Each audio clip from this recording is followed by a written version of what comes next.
Assalamualaikum warahmatullahi wabarakatuh. Teman-teman, kembali lagi di channel YouTube saya, Khairun Imam. Nah, ini ada kabar terbaru dari salah satu tokoh oposisi, yakni Said Didu, teman-teman.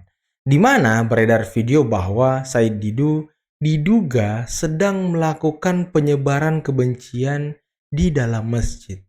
Waduh, ini sudah kelewat batas sih. Mirip-mirip yang pernah dilakukan oleh Amin Rais, teman-teman ya. Nah, selain itu ada juga video terkait dengan Said Didu yang memanfaatkan warga demi kepentingan pribadinya, teman-teman. Karena diduga Said Didu itu punya tanah di sekitaran PSN PIK 2 dan ya tanahnya itu ingin dibeli dengan harga mahal. Makanya Said Didu seolah-olah mendukung dan membela warga demi tanahnya dibeli mahal. Waduh, apakah benar demikian, teman-teman? Nanti akan kita lihat videonya ya. Dan terakhir ada video terkait dengan seseorang yang sepertinya membongkar strategi dari para oposisi untuk menenggelamkan Pak Jokowi beserta keluarganya, teman-teman. Oke, sebelum kita masuk ke videonya, jangan lupa like, subscribe, dan share. Dan tanpa perlu berlama-lama lagi, mari kita mulai videonya berikut ini. Said Didu pecatan, sakit hati. Ya, itu kan gelar yang diberikan ke saya. Saya bukan pecatan, saya mengundurkan diri. Mengundurkan Karena diri. saya baca, saya kan masih 2016 tuh masih sampai ini Jokowi. Di situ saya melihat orang ini tidak benar. Kalau bilang pecatan, bukan, saya mengundurkan diri. Saya nggak pernah dipecat. Said Didu baru-baru ini mengklaim bahwa dirinya tidak dipecat, melainkan mengundurkan diri. Namun, klaim ini bertolak belakang dengan fakta yang sebenarnya. Said Didu dipecat dari posisinya sebagai Sekretaris Kementerian BUMN dan kemudian sebagai Komisaris PT Bukit Asam oleh Menteri BUMN kala itu, Rini Soemarno. Alasan utama pemberhentiannya adalah ketidakmampuannya dalam menjalankan tugas serta dianggap tidak sejalan dengan visi dan misi pemegang saham. Ketidakmampuannya menjalankan dan mengemban tugasnya. Wow, seburuk itu kah? Menteri Rini Soemarno mengambil langkah tegas untuk menyelamatkan BUMN dari individu-individu yang dianggap tidak kompeten atau tidak mendukung tujuan nasional. Ironisnya, setelah dipecat, Said Didu tampaknya membawa rasa sakit hati yang mendalam. Hal ini terlihat dari aktivitasnya yang semakin aktif provokasi dan menyebarkan hoaks terkait berbagai kebijakan pemerintah. Alih-alih menjadi manusia merdeka, seperti yang sering ia klaim, Said Didu justru semakin menunjukkan dirinya sebagai sosok yang memiliki dendam pribadi. Tidak hanya itu, penyebaran hoaks dan ujaran kebencian sering ia lakukan di ruang-ruang publik, termasuk tempat ibadah seperti masjid. Tindakan ini tidak hanya mencederai nilai-nilai agama, tetapi juga menimbulkan keresahan di masyarakat. Sebagai masyarakat yang cerdas, kita perlu tetap berpikir kritis dan berpegang pada fakta untuk melawan segala bentuk hoaks yang dapat memecah belah bangsa. Hei kawan, nih dengerin ya. Ini gue dengerin. lagi di daerah dekat PSN, Proyek Strategi Nasional. Lo tahu nggak kak? Nih yang hijau nih PSN tuh ada di sebelah sono no. Nuh, lo lihat tuh. Nah, PIK 2 ada di sebelah sono. Nah, di belakang gue nih tanahnya Said Gadu. Jadi ini tanah yang mau dijual mahal tapi ngembet-ngembet ke masyarakat supaya masyarakat jual mahal. Padahal punya dia ini. Nih gue punya buktinya ini. Ini gue udah pelajarin sama 12 pengacara gue. Jadi ini nih yang hijau PSN. Nah ini tanah dia. Nah sebelah sono yang bakal jadi PIK 2. Nah dia mau jual agak mahal di sini kan repot, mempengaruhi warga. Nah untuk teman-teman jangan juga kita mudah terprovokasi juga. Ini buktinya ada sama gua. Ya enggak? Ini bukan kaleng-kaleng gua kalau udah begini. Waduh, bukan kaleng-kaleng ya kan. Ngeri kali abang ini. Jadi kenapa saya kesini? Saya juga pengen tahu. Ternyata memang udah nggak ada warga di sini. Jadi warga mana yang bisa dipengaruhi gitu loh. Ya, harus paham ini semua. Bukannya saya membela siapa-siapa, oke? Siap abangku, siap. Waduh. Apakah benar Said Didu memanfaatkan warga agar tanah dia bisa laku dengan harga yang mahal, teman-teman? Waduh, ini sangat sangat mencengangkan kalau ini sampai benar, teman-teman. Iya Pak, coba sini maju Bu. Pengambil kebijakan lihatlah. Ratusan ribu rakyat seperti ini. Pingin nangis saya tadi melihat. Kalau Bapak mau nangis silahkan nangis. Apa urusannya Bapak mau nangis? Kalian gusur di kampung mereka. Lihat anak-anak. Lihat anak-anak. Mereka mau hidup kemana anak-anak seperti ini?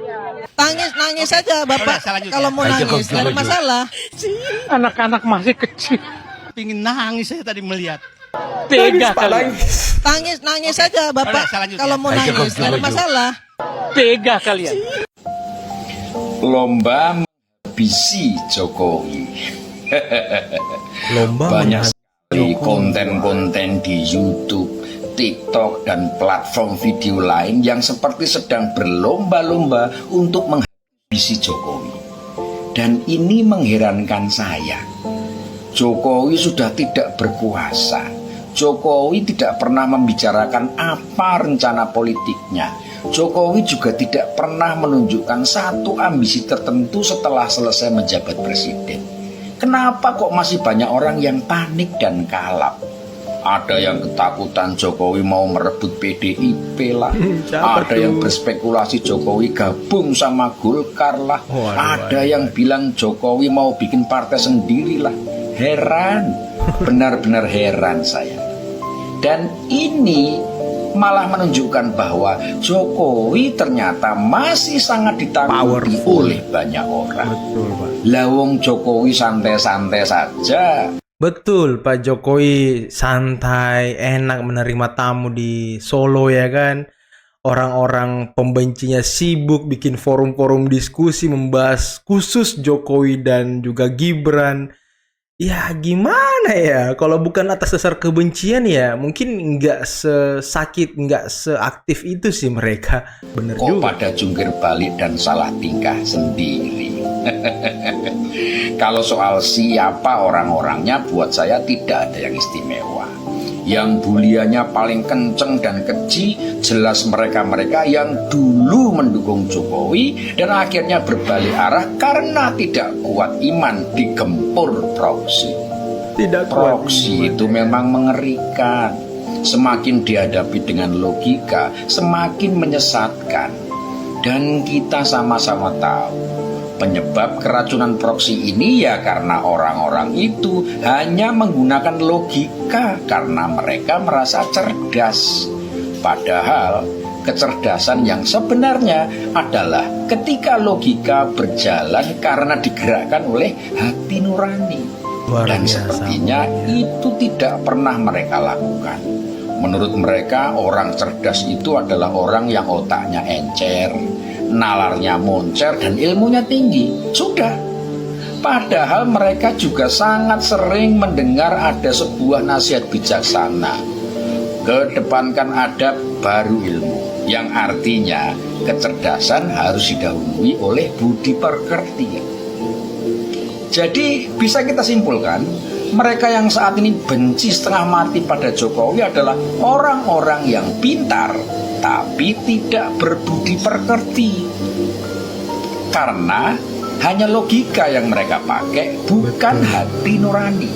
Wah, udah Ibarat mati seorang mungkin jago hatinya, tembak yang tidak pernah meleset dan selalu tepat sasaran, tapi tidak pernah punya pertimbangan yang benar kenapa dia harus menembak. Buat mereka tembak saja, kena selesai perkara. Apakah yang ditembak itu perempuan hamil atau sebatang pohon kering tidak pernah mereka pedulikan. Tapi ya, serangan lama atau baru pelurunya kok ya masih sama. Peluru yang itu juga. Pelurunya kalau nggak Fufu-Fafa, MK, cawe-cawe, apalagi teman-teman, itu aja terus yang putar-putar. Setiap mereka membuat forum-forum diskusi yang dibahas itu terus aja ya kan. Soal Jokowi minta jabatan 3 periode lah. Jokowi merusak konstitusi lah. Jokowi tidak tahu terima kasih sama partainya lah. Dan tema-tema lain yang sudah ratusan kali digoreng dan dikukus. Tapi gagal. Saya jadi ragu, mereka ini level kepintarannya setingkat apa sih? Bukannya orang pintar tuh harusnya kreatif dan inovatif ya? Cari bahan lain kek. Udah berbulan-bulan kok pakai peluru expired. Atau mungkin bukannya nggak kreatif, tapi memang sudah mentok. Cari bahan apa lagi buat nyerang Jokowi? Karena kehabisan bahan, barang basi diangetin lagi deh. Sekarang berusaha menarik Nonton orang tabuhan, seperti Eko Kuntadi dan Ahmad Sobari ngobrol itu memang asik. Dengan ucapan lugas dan ceplas-ceplos bikin yang nonton dan denger itu merasa asik dan seperti terwakili. Padahal yang dibahas ya itu lagi. Mencemooh Jokowi yang tidak bisa bahasa Inggris lah. Jokowi mengkhianati Megawati lah. Jokowi rakus dan berambisi lah. Terus kalimat sakti yang selalu digarisbawahi agar semua opini itu terlihat menarik adalah, dulu saya ini pendukung Jokowi garis keras, tapi saya tertipu habis-habisan dan kapok. Omongan kayak gitu tuh jadi kayak tukang obat rambut di Mester ya. Dulu saya itu botak, tapi semenjak pakai jamu ini rambut saya jadi lebat dan brewokan. Sungguh propaganda yang lebay, pasaran dan maaf, jelas-jelas norak. Padahal sama seperti tukang obat rambut yang di pinggir jalan Mester itu. Bener apa enggak omongannya, mbuh ora roh. Yang penting ngoceh dan menarik pembeli. Dan yang model seperti ini saya sebut sebagai tukang ngibul yang membodohi masyarakat. Ngomongnya mantep dan kayak iya banget, padahal sumbernya dari mana tidak jelas. Dan itu semua cuma opini. Jokowi dituduh ini, dituduh itu, dianggap begini, dianggap begitu. Itu dasarnya apa? Memangnya mereka bisa membaca isi kepala Jokowi? Dan waktu mereka memperolok Jokowi sambil tertawa-tawa, memangnya mereka lebih hebat dari Jokowi? Betul banget. Memangnya mereka pernah jadi presiden? Betul banget. Memangnya mereka mengerti bagaimana menjalankan tugas sebagai presiden? Saya rasa ketemu Jokowi aja mereka itu bisa dihitung pakai jari. Tapi ngomongnya itu loh, sok tahu sekali. Kayak orang lewat di jalan, lihat ada kecelakaan, berhenti enggak, apalagi nolong. Tapi cerita ke orang paling kenceng. Korbannya mati semua, kepalanya pecah, tangannya patah, dan lain-lain. Begitu kenyataannya beda, pasti bakal malu dia. Tapi ada satu hal yang semakin membuat saya kagum pada Pak Jokowi. Jadi presiden ditakuti, sudah pensiun malah makin bikin ngeri. Kalau bukan orang sakti apalagi. Jadi buat para pembenci teruslah kalap dan panik menggunjingkan Pak Jokowi. Hitung-hitung menjaga Pak Jokowi tetap hebat dan semakin populer, tanpa perlu capek-capek kesana kemari. Dan semoga mereka semua paham pesan saya ini. Jokowi tidak bisa dihabisi, karena yang mau menghabisi biasanya habis sendiri. Habis duluan. Iya. Semoga bermanfaat. Rahayu. Keren banget abang ini. Abang ini keren banget. Jadi abang ini TikToknya Auf Klarung teman-teman. Kalau kalian mau dengarkan abang ini TikToknya Auf Klarung. Keren banget. Penyampaiannya, pesan-pesan yang diutarakan juga keren banget, penuh dengan apa ya, penuh dengan pikiran yang jernih gitu. Ya. Dan bagaimana tadi Said Didu ternyata, waduh, apakah Said Didu hanya memanfaatkan rakyat teman-teman demi kepentingan pribadinya, demi tanahnya laku dengan mahal? Apakah itu yang dilakukan Said Didu? Nah, ini yang harus digali lebih dalam. Dan dengan Said Didu tadi menyebarkan kebencian, menyebarkan omon-omon dari dalam masjid. Nah, ini mirip-mirip yang dilakukan oleh Amin Rais, teman-teman. Kalau kalian ingat ya, Amin Rais juga pernah berdiri di khutbah di mimbar masjid sambil menyebarkan kebencian terhadap Presiden ke-7 Republik Indonesia, Bapak Joko Widodo. Dan mungkin ya begitulah kebiasaan-kebiasaan dari para pembenci ini ya, selalu menghasut masyarakat, selalu mempropaganda, menyebarkan propaganda kepada masyarakat agar masyarakat membenci Pak Jokowi, agar masyarakat membenci keluarga Pak Jokowi tentunya, utamanya Mas Gibran yang saat ini menjabat. Tapi fakta yang terjadi di lapangan, semakin mereka menyerang Pak Jokowi dengan keluarga, semakin Pak Jokowi dan Mas Gibran dicintai oleh rakyat, teman-teman. Itu fakta yang terjadi di lapangan. Dan itu juga akhir dari video ini. Semoga bisa membuka mata, nalar, dan hati kita semua untuk melihat lebih jelas apa yang terjadi selama ini, teman-teman. Oke, mungkin saya akhiri. Tapi jangan lupa teman-teman like, subscribe, dan share. Dan billahi taufiq wal hidayah. Wassalamualaikum warahmatullahi wabarakatuh.